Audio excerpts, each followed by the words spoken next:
So NTR కథానాయకుడిగా ప్రశాంత్ నీల్ గారి దర్శకత్వంలో వస్తున్న మూవీ డ్రాగన్. సో డ్రాగన్ అనేది ఇప్పటికైతే వర్కింగ్ టైటిల్ మాత్రమే. సో మైత్రి మూవీ మేకర్స్ వాళ్ళు ఎన్టీఆర్ ఆర్ట్స్ సంస్థ సంయుక్తంగా నిర్మిస్తున్న మూవీ అండ్ రుక్మిణి వసంత్ గారు కథానాయిక. ఇప్పటివరకు ఆల్మోస్ట్ 10% వరకు షూట్ కంప్లీట్ అయిందనే అప్డేట్ అయితే ఉంది. అండ్ త్వరలోనే ఈ మూవీకి సంబంధించిన కొత్త షెడ్యూల్ని విదేశాల్లో ఆఫ్రికాలో ట్రై చేస్తున్నారని చెప్పి మనకి న్యూస్ అయితే వచ్చింది.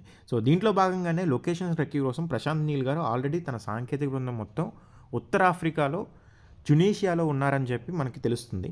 అండ్ అన్నీ అనుకున్నట్లు జరిగితే నవంబర్ లాస్ట్ వీక్లో అక్కడే ఒక యాక్షన్ షెడ్యూల్ని అయితే ప్రారంభించబోతున్నారు. అంతేకాదు ఈ విదేశీ షెడ్యూల్కి ముందు హైదరాబాద్లో ఒక చిన్న షెడ్యూల్ని అయితే పూర్తి చేసేందుకు ఆల్రెడీ ప్లాన్స్ అన్నీ కంప్లీట్ అయ్యాయని తెలుస్తుంది.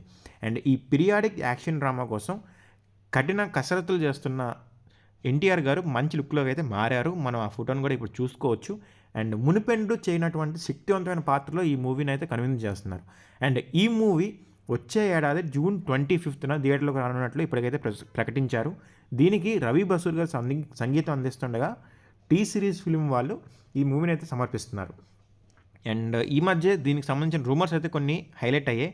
ఏంటి అంటే ఈ మూవీ షూటింగ్ ఆగిపోయింది అండ్ కొన్ని క్రియేటివ్ డిఫరెన్సెస్ వల్ల ఇద్దరికి అంటే డైరెక్టర్కి అండ్ హీరోకి మధ్య వచ్చిన క్రియేటివ్ డిఫరెన్సెస్ వల్ల మూవీ ఆగిపోయింది అని వచ్చి న్యూస్లు అయితే వచ్చాయి. సో ఇప్పుడు చూసుకున్నట్లయితే నెక్స్ట్ షెడ్యూల్ కోసం రెడీ అవుతున్నారంటే ఈ మూవీ ఆగలేదు అండ్ కంటిన్యూస్గా మనకి బాగానే ఉంది అని చెప్పేసి దీనివల్ల తెలుస్తుంది. అండ్ జూన్ 2026న ఈ మూవీని ఎలాగైనా రిలీజ్ చేయాలి వరల్డ్ వైడ్ అని చెప్పి ప్లాన్ చేసుకుంటున్నారు. ఎన్టీఆర్ గారికి నెక్స్ట్ వార్ 2 ఇచ్చిన డిజాస్టర్ తర్వాత ఈ మూవీ చాలా ఇంపార్టెంట్. అండ్ అలాగే ప్రశాంత్ నీల్ గారు దీని తర్వాత సలార్ మూవీ తర్వాత చేస్తున్న మూవీ ఆయన ఇప్పటివరకు మంచి ట్రాక్ రికార్డ్తో అయితే వెళ్తున్నారు. ఈ మూవీ కూడా మంచి హిట్ అయ్యే ఛాన్స్ ఉంది అని చెప్పి మనకి ఇంటర్నల్గా అయితే న్యూస్ ఉంది.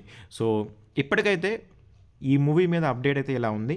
అండ్ ఆగిపోయిందన్న విషయం అయితే తప్పు అని చెప్పి మనకి ఆల్రెడీ ఈ అప్డేట్తో మనకి తెలిసిపోతుంది. సో ఎంతమంది ఈ మూవీ కోసం వెయిట్ చేస్తున్నారో కమెంట్ అయితే చేయండి ఫ్రెండ్స్.